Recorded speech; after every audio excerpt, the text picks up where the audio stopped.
Hello, bienvenue dans cette série de vidéos. Le développement personnel est-il mort? Épisode 3. Dans ces vidéos, je te débunk le vrai du faux et je mets un petit peu à plat pour que toi tu te fasses ton idée sur le développement personnel. Un des arguments que je vois contre le développement personnel en ce moment, c'est dans le développement personnel, on donne trop de responsabilités aux gens. Avec la fameuse phrase tu es 100% responsable de ce qui t'arrive dans ta vie. Alors, à titre perso, je crois qu'on est justement 100% responsable de ce qui nous arrive. Mais ça, c'est plus dans ma vision spirituelle.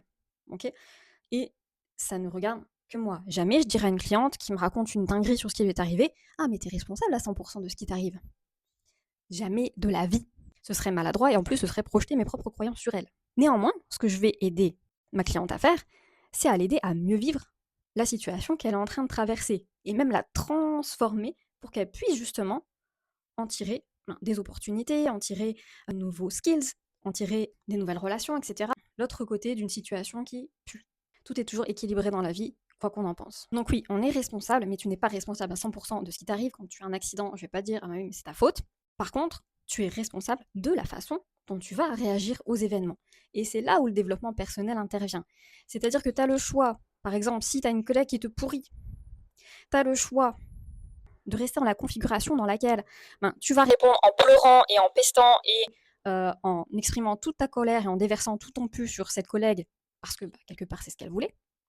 Ou alors, tu as le choix d'aller voir ce qui te trigger. Qu'est-ce qui fait qu'il y a cette réaction-là qui se met en boucle?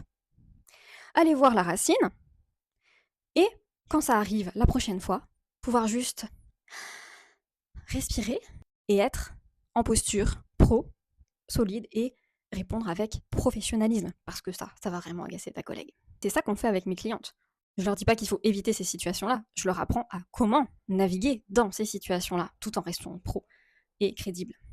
Et toi, ça t'est déjà arrivé d'être face à une situation dans laquelle tu avais l'impression d'avoir zéro emprise? Dis-moi en commentaire.